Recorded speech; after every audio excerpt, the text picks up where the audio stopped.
In May 2010, a hacker received a strange message, encrypted, private, from someone in the US Army. That soldier? Chelsea Manning.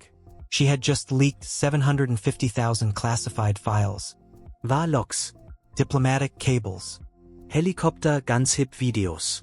direct hit, the largest military leak in American history. And she chose Adrian Lamo, a fellow hacker, to confess to. Why? Because he understood the system. Because he once broke into the New York Times, Microsoft, and Yahoo and called it a public service. Because he was a misfit genius, a hacker who lived on couches and in libraries. "Brain, I don't have a home. I have a laptop," he once said.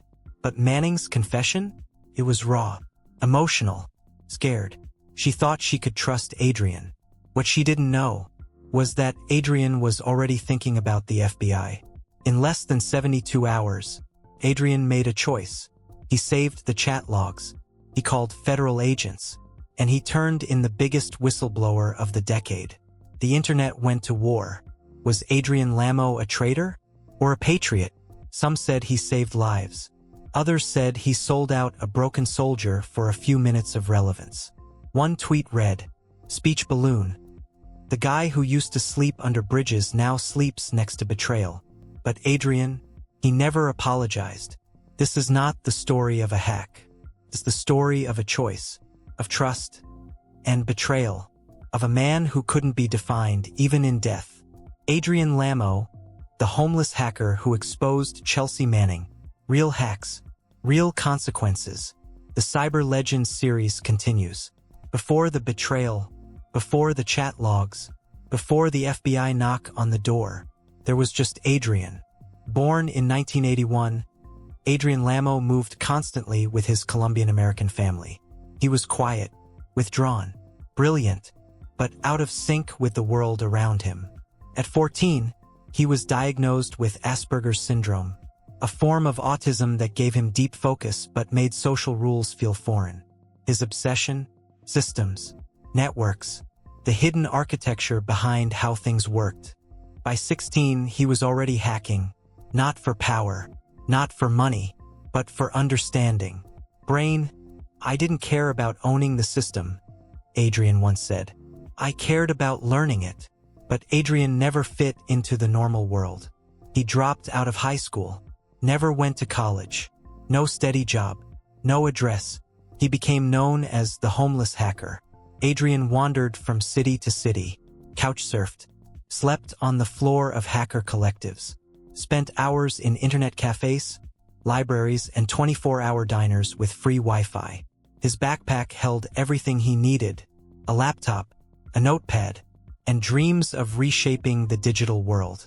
In the early 2000s, he started slipping into the digital skeletons of the most powerful names in tech. Yahoo, AOL, Time Warner, a Microsoft, and even the New York Times. But he didn't destroy anything. He didn't steal.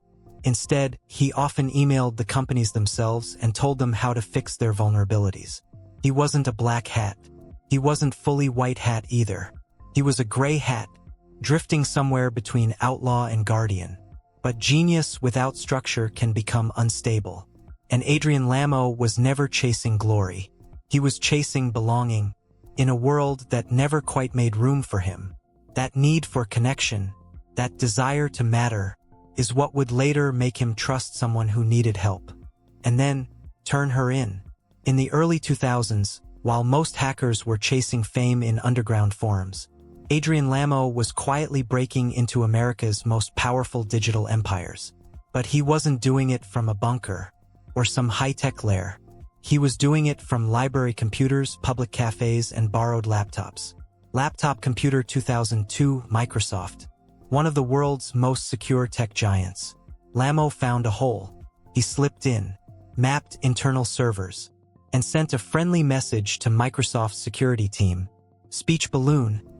You may want to fix this before someone bad finds it." 2002, The New York Times. This one made headlines. Lamo accessed the Times' internal intranet, a system housing staff records, unpublished articles, and sensitive emails. He didn't steal or leak. He didn't deface anything. Instead, He added his own name to their list of experts, filed under threat analysis. Brain, he literally hacked his way into becoming a source. When the Times discovered it, they were shocked. Not just by the breach, but by how harmless it appeared. Still, they called the FBI. And soon, Adrian Lamo's name was all over the media. The homeless hacker strikes again. Rolled up newspaper, gray hat or criminal? He was profiled in Wired, CNN, and dozens of tech outlets. A modern-day cyber Robin Hood. With no home, no income, and no motive except curiosity. He was an enigma. To some, a hero. To others, a threat. Even the FBI couldn't agree on what to do with him. He didn't sell data. He didn't blackmail. But he broke laws and he knew it. Eventually, they charged him. In 2004, Lamo accepted a plea deal. 6 months of house arrest, 2 years probation, and a fine. He disappeared from headlines shortly after. But something had changed. The man who once drifted through circuits for curiosity had now been touched by the law, watched, monitored, and marked as someone with access and a past. It wouldn't be the last time the FBI called his name, because in 2010, a soldier named Chelsea Manning would send him a message that would change both their lives forever. May 2010. A stranger sends Adrian Lamo a message. Encrypted, obscure, but familiar in tone. The user calls themselves Bradass87. They seem anxious, restless. They say they're in the military stationed overseas. They say, "Speech balloon, I've done something. Something big." Adrian, now 29, was living quietly. He had recently been diagnosed with bipolar disorder. He was medicated, isolated, and increasingly mistrustful of the world. He wasn't a hacker anymore, but he was still watching the system, still drawn to the edge of the wire. So he responded. What followed was a long, multi-day chat session. Confessions, philosophy, fear. The person on the other end? Private First-Class Chelsea Manning. I can't believe what I've seen. Speech balloon massacres, collateral damage, diplomatic corruption. Speech balloon. I sent everything to WikiLeaks. Over 750,000 classified files, including war logs from Iraq and Afghanistan, diplomatic cables, and the now infamous collateral murder video showing a U.S. helicopter gunship firing on civilians and journalists. Adrian listened. He wasn't shocked by the leaks. He was shocked by the vulnerability in Manning's words. She was spiraling. She said she had no one, no support. She was terrified of being caught, or worse. This wasn't a hack. It was a confession. And Adrian knew, if he kept quiet, he would become complicit. So, he made a choice. He saved the chat logs. He contacted the FBI. And within days, Chelsea Manning was arrested. The internet exploded. WikiLeaks was blindsided. Hackers called Lamo a snitch, a traitor, a backstabber. But Adrian insisted. Speech balloon, I did it to protect lives. She needed help.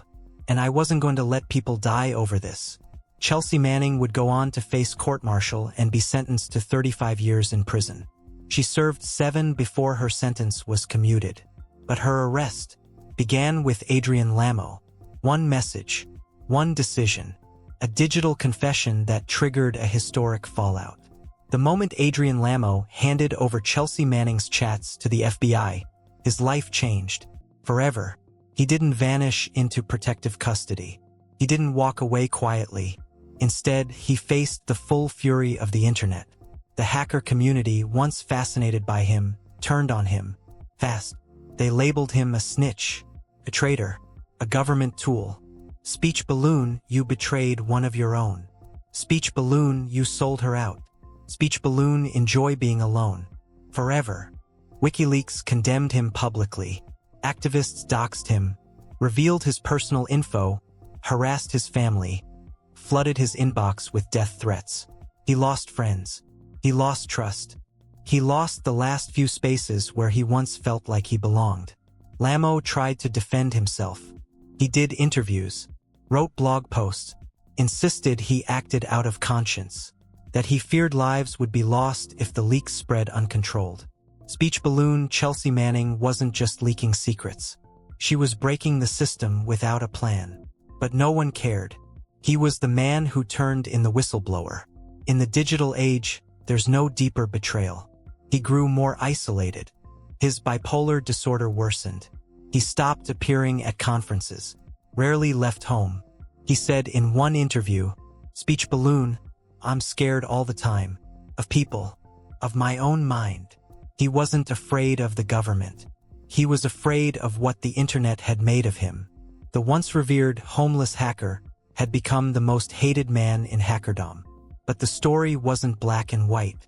Some called him brave, said he did the hard thing, that Manning needed help, and Adrian made sure she got it, even if the price was his reputation. Hero or villain, traitor or protector, the internet never agreed, and Adrian never gave a straight answer. He once said, "Speech balloon, if you ever think I'm a hero, you're wrong. If you ever think I'm a villain, you're just as wrong." Adrian Lamo never called himself a hacker. Not really. He called himself a vagabond, a glitch in the system, a person who just didn't belong anywhere, online or off. After the Chelsea Manning leak, after the doxing, after the death threats, he stayed offline more than ever. He rarely left his small apartment in Wichita, Kansas. No job, no followers, no movement behind him, just memories, regrets, and his philosophy. "I've always been a ghost," he once wrote. "I show up where I shouldn't, see what others ignore, and disappear." Adrian believed in the freedom of information, but also in the responsibility that comes with it. He never hacked for money, never sold exploits, never glorified chaos. He hacked because he was curious. He exposed flaws because he thought it helped. He reported Manning because he thought it was right. But to this day, no one truly knows if he ever forgave himself. Sometimes. But regret doesn't change anything. He lived with conflicting truths. He felt he saved lives, but also knew he destroyed someone else's. He felt betrayed by the hacker world, but also knew he had crossed a line they'd never forgive. Speech balloon, I did what I believed in. That doesn't mean I sleep well. His philosophy was this: brain, don't let your principles get in the way of your humanity. But also, sometimes, doing the right thing ruins your life. Adrian Lamo wasn't a hero. He wasn't a villain. He was the outcast who stared into the digital abyss and acted, even when no one asked him to. Some people leave behind empires. Adrian left behind questions about trust, about morality, about what it really means to hold power in your hands and still feel powerless inside. In March 2018, Adrian Lamo was found dead, alone, in a small apartment in Wichita, Kansas. He was just 37 years old. No foul play, no drugs in his system, no firm explanation, just silence. Infamous homeless hacker found dead. Rolled up newspaper Adrian Lamo, the man who turned in Chelsea Manning, dies at 37. There was no public memorial, no digital vigil, just a short coroner's report and a flood of renewed hate and confusion online. Some mourned him, some mocked him. Speech balloon, snitches get ghosts. Speech balloon, good riddance. Speech balloon, he deserved better. Speech balloon, we never understood him. In his final months, Adrian had withdrawn from almost everyone. He rarely posted, rarely responded. The man who once walked through corporate firewalls now struggled to walk through life itself. He had been a prodigy, criminal, a whistleblower's betrayer, a mental health patient, a misunderstood philosopher. But more than anything, he was alone. Speech balloon, the saddest thing about betrayal, he once wrote, is that it never comes from your enemies. In the end, Adrian Lamo didn't die a hero or a villain. He died as what he had always been, an outsider, a mind too sharp for the world around him, and a soul too restless to ever stay. No mansion, no awards, no revenge, no glory, just an empty chair, a worn-out laptop, and a complicated legacy. that still divides people to this day. Adrian Lamo's story doesn't come with easy answers. He didn't steal millions. He didn't plant a virus. He didn't blackmail governments. He listened to someone and made a call that changed the course of digital history. Was it right? Was it betrayal? That's not for the internet to decide. That's for you, the viewer, to think about. He was labeled the homeless hacker, but that title was never about just sleeping on couches. It was about not belonging. Brain Adrian Lamo drifted between worlds. Hackers and agents, rebels and rules, heroes and ghosts. He didn't live for power. He didn't die for fame. He lived in the gray zone and left behind a legacy that still sparks debate today. So here's the question. If someone entrusted you with a secret that could change the world, would you protect them or protect the people they could hurt? Drop your thoughts in the comments.